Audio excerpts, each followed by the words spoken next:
Salam à tous et je suis très heureux de vous retrouver pour une nouvelle vidéo. Ce vendredi, le Maroc va affronter le Gabon à Agadir pour son premier match de qualification à la CAN 2025 organisé au Maroc. Pour commencer avec cet avant-match, un petit point sur la dernière liste de Walid Regragui pour ce rassemblement de septembre. Et premièrement, je pense qu'en tant que Marocains, nous l'avons tous remarqué, cet effectif est rempli de valeur et de qualité. On peut citer plusieurs noms, Brahim Diaz, Achraf Hakimi, Mazraoui, Yassine Bounou. Et bref, lorsqu'on regarde cet effectif et cette liste de Walid Regragui, on remarque quelque chose qui est quand même assez frappant, c'est que la plupart des joueurs évoluent dans les 5 grands championnats, donc soit en Ligue 1, Première Ligue, Serie A et tout ce qui s'ensuit bien évidemment. Puis j'ai remarqué, et ce qui m'a beaucoup plu au niveau de cette liste-là, c'est bien évidemment la première apparition de Adam Azmoun dans un premier temps, mais également celle de El Ouadi qui a bien performé durant les Jeux Olympiques de 2024. Alors concernant Adam Azmoun, j'ai fait une vidéo à part entière concernant son parcours, mais on a vu le joueur apparaître à plusieurs reprises devant les caméras et clairement montrer à quel point il était heureux de rejoindre notre équipe nationale. En plus, il maîtrise super bien la langue nationale, donc c'est vraiment super. Et ce que j'ai également remarqué, c'est qu'au niveau de cette liste, on a quelques joueurs marocains qui sont absents, comme par exemple El Azouzi et Saïbari. Pas d'inquiétude, ce ne sont pas des choix tactiques de la part de Walid Regragui. Simplement, ces deux joueurs-là sont pour l'instant blessés. On leur souhaite un bon rétablissement et on espère qu'ils pourront rejoindre notre équipe nationale prochainement. Mais comme je vous l'ai dit, dans l'ensemble, cette liste, bien évidemment, je la trouve cohérente et logique. N'hésitez pas à me donner votre avis en commentaire par rapport à cette liste-là. Mais moi, de mon côté, je vous ai vraiment donné mon avis de façon extrêmement claire, étant donné que j'ai fait une vidéo à part entière concernant cette liste de Walid Regragui pour ce nouveau rassemblement. Juste avant que je continue avec cette vidéo, si ce n'est pas fait, je t'invite à t'abonner, à liker et à commenter cette vidéo, et un très grand merci à l'ensemble des personnes qui feront ça. Maintenant, on va désormais rentrer un peu plus dans ce Maroc-Gabon avec le 11 que j'aimerais voir contre cette équipe gabonaise. On commence directement au poste de gardien et là, il n'y a pas de question qui se pose. On va aligner en tant que titulaire à Yassine Bounou, même si on aurait pu tout à fait mettre en tant que titulaire Mounir qui a réalisé des excellents débuts avec la Renaissance de Berkane, qui continue sur sa lancée, mais je pense que Walid Regragui tablera bien évidemment sur Yassine Bounou. Ensuite, on va avoir une défense à 4. Et concernant cette défense à 4, la principale donnée à prendre en compte, c'est bien évidemment l'absence de Chadi Riyad pour blessure. On lui souhaite également un bon rétablissement, lui qui va être blessé pendant plusieurs mois, en tout cas force à lui. Donc pour cette défense à 4, au niveau des latéraux, je suis parti sur Achraf Hakimi à droite et de l'autre côté, Mazraoui. Selon moi, c'est l'une des meilleures paires de latéraux au monde concernant les équipes nationales. C'est clair et net, quand ces deux joueurs-là sont en forme, ça se fait vraiment sentir sur le terrain. On sait qu'avec leur centre, ils peuvent avoir un apport offensif considérable, mais on sait également que ces deux latéraux participent vraiment pleinement au repli défensif et ont vraiment un rôle important à jouer dans notre équipe nationale. Pour accompagner Achraf Hakimi et Mazraoui, on va avoir la charnière centrale, et concernant cette charnière centrale, elle doit être un petit peu revisitée. On sait que Walid Regragui contre le Congo avait aligné la charnière Aguerd, Chadi Riyad. On s'attendait à voir cette même charnière contre le Gabon. Finalement, Chadi Riyad est blessé et donc je décide de le remplacer par Abkar et donc de partir sur un duo Aguerd-Abkar. Je pense que ça peut très bien fonctionner. Pourquoi je mets Abkar? Tout simplement pour avoir un défenseur central droitier et un défenseur central gaucher. Voilà, je suis pas trop fan de mettre deux gauchers ou bien deux droitiers. Voilà, c'est mieux pour relancer. Et je pense qu'il y a une meilleure entente entre Abkar et Aguerd qui ont déjà joué côte à côte, hein, bien évidemment. Bon, Abdelhamid aussi, mais je trouve Abkar plus attirant plutôt qu'un joueur comme Abdelhamid, parce que Abkar, justement, lui, a pas mal de temps de jeu en Liga et ça se passe plutôt bien. Alors que de l'autre côté, pour Abdelhamid, sur le plan collectif, avec son équipe de Saint-Etienne, voilà, il n'est pas sur le meilleur moment de sa carrière. De votre côté, n'hésitez pas également à donner votre défense à 4 et votre 11 pour affronter cette équipe gabonaise, mais selon moi, avec cette défense à 4 constituée de Hakimi, Mazraoui, Abkar et Aguerd, le Maroc pourra vraiment montrer encore une fois toute sa solidité. On sait que voilà, contre la Zambie, on a pris ce but qui est quand même malheureux. On aurait pu faire un clean sheet, mais voilà, le but aussi de ces qualifications pour la CAN 2025, ça va être de ne pas encaisser de but, mais surtout d'en marquer beaucoup pour tout simplement réaliser peut-être pourquoi pas quelque chose d'historique. Juste devant cette défense à 4, bien évidemment, on va retrouver toujours le même duo Amrabat-Ounahi. Alors je sais que ces deux joueurs-là ne sont pas dans leur meilleure forme, mais on sait que leur niveau est bien différent en équipe nationale. La preuve en est que lors du dernier match de notre équipe nationale, Ounahi a vraiment été performant. Il a carrément inscrit le premier but du Maroc dans ce match-là, je crois bien, sur une passe décisive de Ben Seguir. Donc voilà, on voit que vraiment le niveau de ces deux joueurs-là va varier selon le club. Voilà, c'est vraiment quelque chose qui est instable. D'ailleurs, Ounahi, à l'heure actuelle, je suis en train d'apprendre qu'il est en train de se rapprocher d'un club grec. Je trouve ça totalement honteux. Après cette Coupe du Monde 2022, on nous a annoncé que ce joueur-là allait rejoindre le Barça, allait rejoindre le Real Madrid, qu'il intéressait les plus grands clubs au monde. Au final, il s'est retrouvé à Marseille et là, on voit que ça se dégrade d'année en année. C'est très dommage pour ce joueur qui est encore très jeune. Donc voilà, j'espère qu'il va vraiment continuer de nous montrer le niveau qu'il a pu montrer durant cette Coupe du Monde 2022 et qu'un jour il rejoindra un club qu'il mérite, voilà, tout simplement.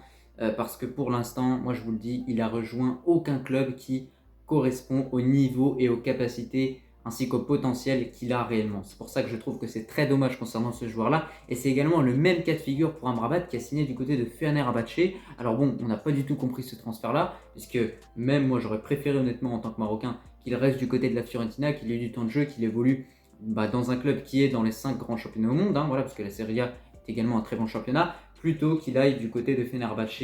Voilà, on ne comprend pas pourquoi certains joueurs africains prennent ces décisions comme ça. On a également Victor Osimhen qui est un très bon buteur, qui était à son prime, qui rejoint Galatasaray. J'ai pas compris également le délire. Bon, c'est bien que le championnat turc se développe, mais de l'autre côté, en réalité, ça peut gâcher la carrière de certains joueurs. En tout cas, de votre côté, n'hésitez pas à me dire en commentaire ce que vous en pensez de toutes ces histoires de transfert vis-à-vis de Ounahi et également de Amrabat. Mais je vous ai donné mon avis. Selon moi, ces deux joueurs auraient dû vraiment rester à leur place. Peut-être pour Ounahi, on a vu que ça ne fonctionnait pas à l'OM, il faut vraiment absolument quitter ce club-là. Mais de l'autre côté, pour Amrabat, il aurait dû consolider sa place de titulaire indiscutable à la Fiorentina, notamment également parce qu'il jouait avec Richarlison et ça aurait pu faire un très très bon lien entre ces deux joueurs-là. Mais là, si je les mets en tant que titulaire contre le Gabon, c'est car je sais que Amrabat joue un rôle essentiel dans la récupération des ballons. On sait que El Azouzi en plus de ça est absent, donc on est obligé clairement de mettre Amrabat en tant que titulaire. Et de l'autre côté, Ounahi, on sait que dans la création d'occasion, il est très important et qu'il possède également une très bonne vision de jeu qui va bien évidemment servir à l'ensemble du collectif. On termine ce 11 avec le quatuor offensif et concernant ce petit quatuor offensif, à droite on va avoir Brahim Diaz en tant que numéro 10, Hakim Ziyech et à gauche Ben Seguir et pour finir bien évidemment en tant que buteur, Rahimi ou bien El Kabi. C'est vous qui allez me dire en commentaire qui choisir entre El Kabi et Rahimi. Mais de mon côté, je n'ai pas su vraiment choisir entre ces deux buteurs. Voilà, je laisse vraiment le choix à Regragui de choisir qui le mettra en tant que titulaire en espérant que ce ne sera pas El Nisri puisqu'on sait ce que ça donne en équipe nationale. Mais concernant les autres joueurs qui composent cette attaque, quand on la voit, cette attaque, elle fait rêver, clairement.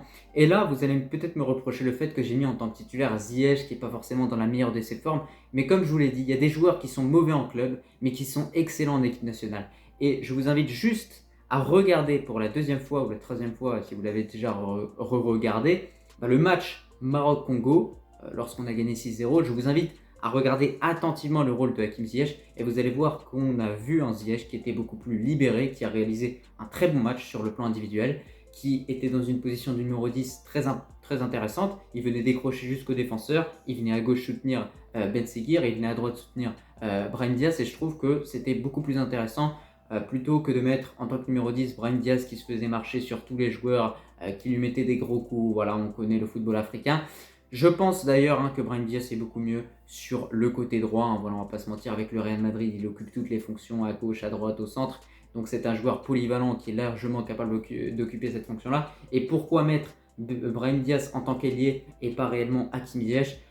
C'est aussi une question de vitesse. Voilà, on voit très bien que sur les accélérations, sur la vitesse de pointe, Brahim Diaz est largement au-dessus de Hakim Ziyech. Brahim Diaz, c'est un joueur qui a déjà dépassé les 33 km/h à plusieurs reprises en Serie A avec l'AC Milan. Donc forcément, moi je mets Brahim Diaz bien évidemment sur le côté pour apporter cette vitesse. De l'autre côté, Ben Seguir, c'est plus que logique, même si on a le choix entre plein de très bons ailiers, Amin Adli et Zalzouli, qu'on aurait pu mettre également en tant que titulaire.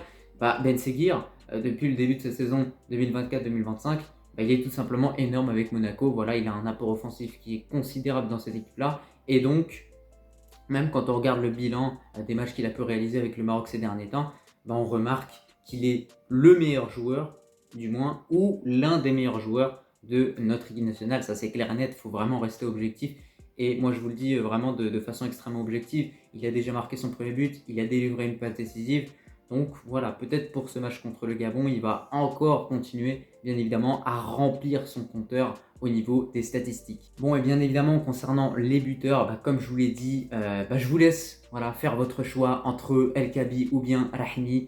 Mais je ne peux pas départager ces deux joueurs. D'un côté, il y en a un qui a brillé au cours de ces Jeux Olympiques de 2024. Et de l'autre côté, il y en a un qui continue de briller du côté du championnat grec et qui a brillé lors du dernier rassemblement du Muntakhab, voilà, avec un doublé, je crois bien, ou un triplé qui a été inscrit contre le Congo. Donc voilà, c'est trop dur pour moi de choisir. Donc dites-moi en commentaire, soit vous êtes team El Kabi ou bien team Rahimi. Mais concernant ce quatuor offensif, quand même, quand on le regarde dans son entièreté, c'est là où on voit toute la puissance de cette équipe, toute l'aura, toute la hype que cette équipe vraiment nous lâche. Enfin, lâche vraiment, elle est incroyable, vraiment, je vous le dis clairement. Et rien que voir qu'on a un joueur du Real Madrid dans notre équipe, ça c'est toujours une fierté. C'est pour ça que je mets partout Brahim Diaz. Je suis vraiment fier qu'il représente les couleurs du Maroc. Mais dans tous les cas, quand on regarde ce 11 dans son intégrité, on remarque qu'à tous les postes, il y a des bons joueurs. Voilà, Bounou, c'est un excellent gardien. Au niveau de la défense, ils ne sont pas tous en forme. Notamment Aguerd qui a signé du côté de la Real Sociedad. C'est une très très bonne initiative. Il a super bien rebondi. C'est un des meilleurs transferts, je pense, concernant les joueurs marocains au niveau de ce mercato 2024-2025. Voilà, il y en a qui ont critiqué cette décision, mais je vous le dis, la Real Sociedad, ça reste quand même un excellent club. Et puis voilà, sur les côtés, Hakimi, Mazraoui, ça va largement le faire le taf. Et même si on a des changements à faire au niveau des latéraux, il n'y a pas de problème. Tu as El Wadi, tu as Chebi qui joue beaucoup en Égypte. Voilà, il y a vraiment tout un effectif avec des doublures, avec même des triplettes à certains postes. Donc voilà, c'est là où on voit qu'il y a une certaine assurance, et une certaine stabilité, il y a une certaine sérénité dans cette équipe-là qu'on est en train de remarquer de plus en plus avec un groupe qui se construit, un groupe où il y a beaucoup de sourires, beaucoup d'amitié. Donc ça, c'est très très important pour aller loin dans une compétition. Donc c'est bien que le coach, le staff technique effectue ce travail d'intégration pour l'ensemble des joueurs qui rejoignent notre équipe nationale. Ensuite, tu as quoi? Tu as ce milieu de terrain, Amrabat ou Nahi, deux joueurs qui se connaissent par cœur. Bien évidemment, on aurait pu mettre Richardson ou même tout simplement Erhanous. Personnellement, c'est des joueurs que je ferais rentrer en deuxième mi-temps directement, voilà, pour faire 45 minutes pour Unahi qui n'a pas beaucoup de temps de jeu et réellement mettre Erhanous qui a déjà effectué ses débuts du côté de Leicester. Et voilà, également Richardson, comme je vous l'ai dit, qui est tout simplement incroyable. Ensuite, on a le quatuor offensif et je ne vais pas revenir sur ce quatuor, mais il est incroyable. Et même sans ces joueurs que je vous ai cités dans ce quatuor offensif, si on prend juste les autres joueurs qui restent, Ezalzouli, Achomash et El Nisri du coup, ou El Kabi, on remarque que tu peux, rien qu'avec les autres remplaçants, tu peux également avoir un trio d'attaque qui serait titulaire dans la plupart des équipes nationales. Donc c'est vraiment fou de voir la qualité énorme de cet effectif-là. Et aujourd'hui, pour Walid Regragui, tous les choix sont difficiles, vraiment tous les choix. On finit cet avant-match avec mon pronostic concernant ce Maroc-Gabon. Et premièrement, ce que je tiens à dire de façon extrêmement claire et sérieuse, c'est que le Gabon en face ne sera pas dans la même intention que nous les Marocains. C'est-à-dire qu'eux, ils vont venir au Maroc vraiment à Agadir afin d'obtenir un bon résultat. Puisque nous, on est déjà qualifiés en tant que pays hôte, on s'en fout en réalité de ces qualifications-là. C'est des matchs qui vont juste nous permettre de nous préparer à la compétition. Mais sinon, ils n'ont absolument aucune importance. Qu'on gagne des points ou pas, on est qualifié quoi qu'il arrive. Donc cette équipe du Gabon, avec Aubameyang bien évidemment en tant que leader, va tenter de venir déstabiliser notre équipe. On sait que cette équipe du Gabon, c'est une équipe qui nous a posé problème ces dernières années, avec la CAN 2022 sous Vaïd, également en match amical avec Vaïd également. Bon, là c'est plus du tout le même Maroc, c'est le Maroc de Regragui. Logiquement, on devrait s'imposer dans ce match-là, et c'est pour ça que moi honnêtement, je vois le Maroc s'imposer sur le score de 2-0. Attention à ne pas sous-estimer cette équipe gabonaise qui n'était pas présente lors de la dernière CAN, mais qui reste quand même redoutable, notamment grâce aux quelques individualités qu'il possède. Et voilà, c'est une équipe qui est capable du meilleur comme du pire. Voilà, tout simplement, cette équipe gabonaise, c'est très très simple à comprendre. En tout cas, n'hésitez pas également de votre côté à donner vos pronostics par rapport à ce match-là. Mais moi, je vous l'ai dit, je vois le Maroc s'imposer sur le score de 2-0. Et concernant les buteurs, je vois Brahim Diaz inscrire son premier but en équipe nationale, Inch'Allah, on espère. Et de l'autre côté, je vois également Rahimi inscrire un but. En tout cas, c'était tout concernant cet avant-match au niveau de ce Maroc-Gabon. J'espère qu'il t'a plu. Et moi, je te remercie si tu as regardé cette vidéo dans son entièreté. Et je te dis tout simplement à la prochaine. Allah al-Watan al-Malik.